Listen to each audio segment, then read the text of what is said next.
Hello, Grade 7 learners! This is Teacher Ernst. In this lesson, I am going to teach you about subtraction of polynomials. And for our objectives, at the end of the lesson, the students will be able to, first, illustrate subtraction of polynomials. Second, solve problems involving subtraction of polynomials. Third, appreciate the concept of subtracting polynomials in solving real-life situation. Let us name the numbers involved in the operation of subtraction. The first one is the minuend, and the second is the subtrahend. Can you identify the minuend and the subtrahend of the following?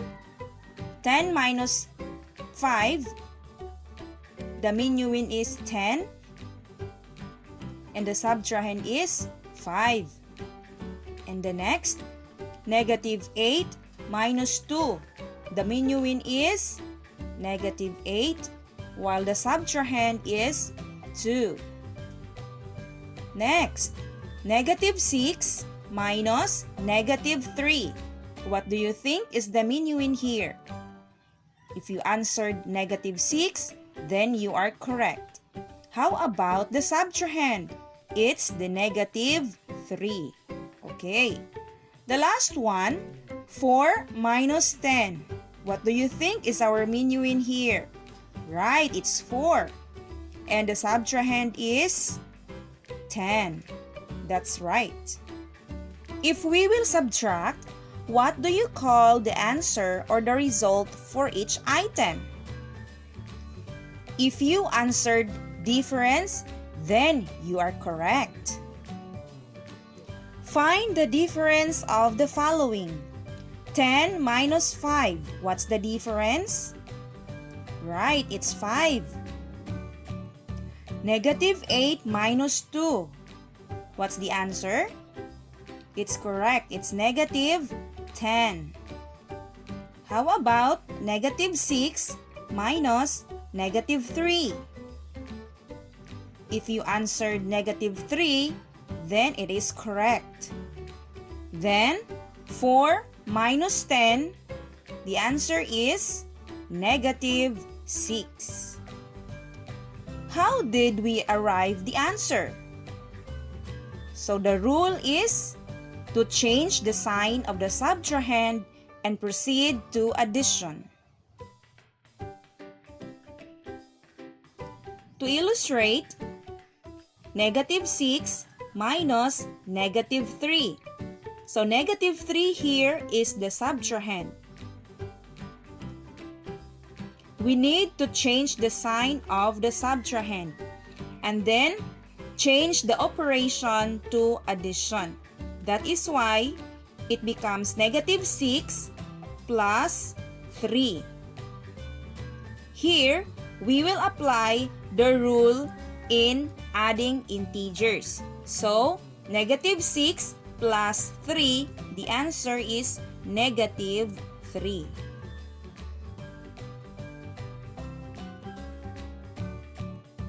Let us use the same procedure in subtracting polynomials.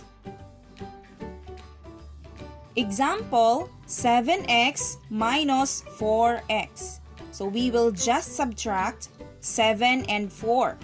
The answer is 3. And we will just copy the common literal coefficient, which is x. Therefore, the difference is 3x. Example number 2. Negative 5a minus 2a. So we will identify the subtrahend. The subtrahend here is 2a. So we will change the sign of the subtrahend. This becomes negative 2a and we will proceed to addition. So it is negative 5a plus negative 2a. Negative 5 plus negative 2, that is negative 7, and just annex or copy the common literal coefficient a. Therefore, the difference is negative 7a. Here, 2a is the subtrahend and it is positive. We need to change it to negative, then change the operation to addition. Negative 5a plus negative 2a equals negative 7a. Let's have another example. Quantity of negative 4x plus 8y minus quantity of 2x minus 4y. The rule says that we need to change the sign of the subtrahend. So our subtrahend here is 2x minus 4y. We need to change the sign. So it becomes negative 2x plus 4y. And then we will copy the minuend, which is negative 4x plus 8y, and we will change the operation to addition. And after that, we will combine similar terms. What are the similar terms here? It's negative 4x plus negative 2x. Another similar terms, we have 8y plus 4y. Therefore, the difference of the given polynomial is negative 6x plus 12y. So again, the rule in subtracting polynomials is to change the sign of the subtrahend and proceed to addition rule. So let's take this problem. John keeps 100p plus 5 pesos in a coin purse. If he spent 20p plus 3 pesos, how much savings did he left? To solve this problem, we will take 100p plus 5 minus 20p plus 3. To get the difference, we need to change the sign of the subtrahend. And the subtrahend in this problem is 20p plus 3. Becomes negative 20p minus 3. Then we will add the similar terms. 100p plus negative 20p, the answer is 80p. Then 5 plus negative 3, the answer is positive 2. Therefore, the savings of John is 80p plus 2 pesos. So let's practice using the concept of subtraction of polynomials to these problems. Number 1, if you have 50x squared plus 3 pesos in your wallet and you spent 20x squared plus 9 pesos in buying foods, how much money is left in your pocket?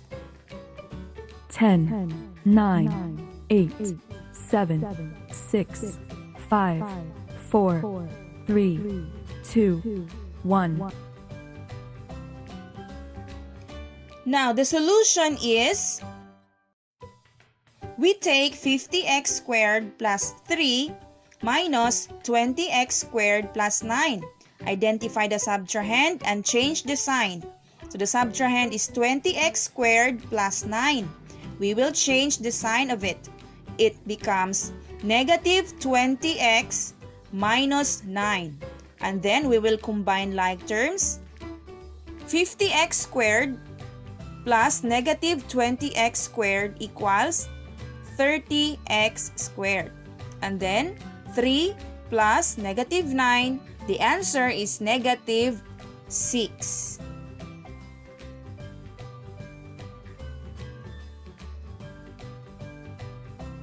Problem number 2. Gareth bought 5x minus 1 pads of paper amounting to 45x plus 15 pesos, and his money is 100x plus 10 pesos. How much change will he receive after paying to the cashier?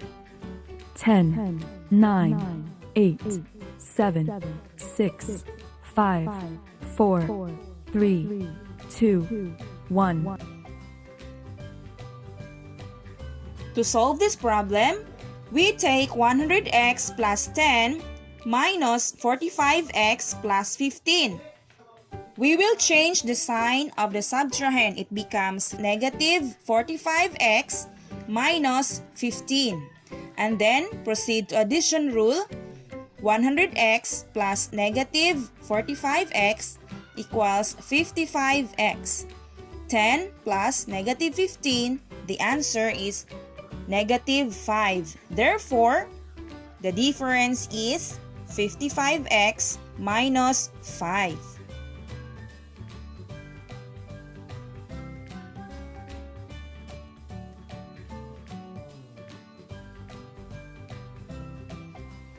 To evaluate if you have learned what we have discussed, you are going to subtract the following polynomials. Choose the letter of the correct answer. Number 1, 3x minus 10x. A, 13x. B, negative 7x. C, 7x. D, 10x. 10, 9, 8, 7, 6, 5, 4, 3, 2, 1. Number 2, 14x minus negative 16x. A, 30x. B, negative 2x. C, 24x. D, negative 14x.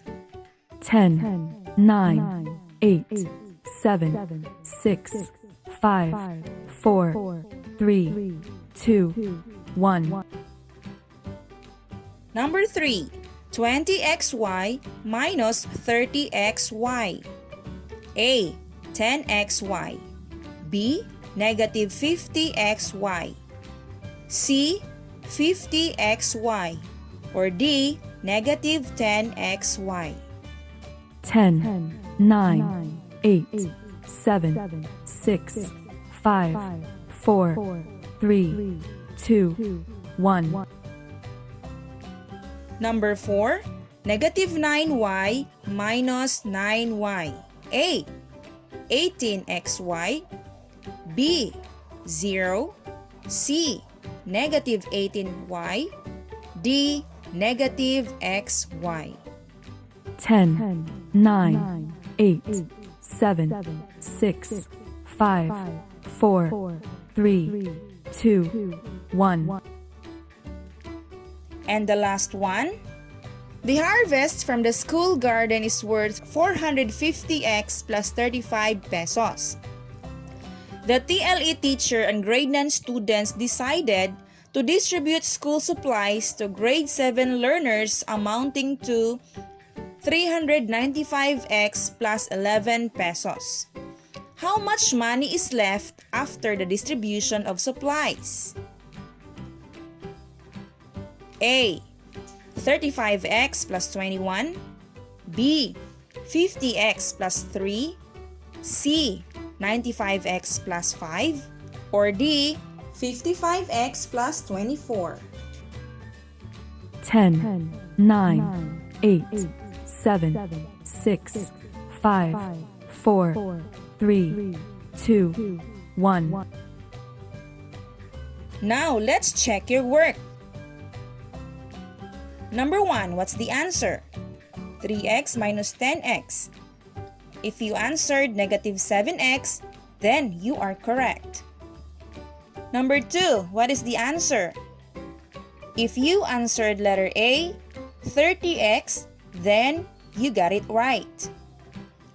Number 3, if you answered letter D, you are correct. It's negative 10xy. Number 4, if you answered negative 18y or letter C, then you are correct. And the last one, number 5, What do you think is the answer? It's letter D, 55x plus 24.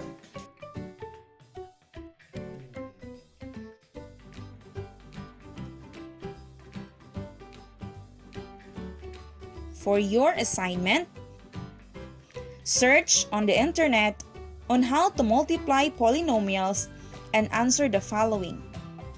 Number 1, 2x times 3x. Number 2, 4y times negative 3y. Okay, I hope that you learned something. Thank you for watching and happy learning!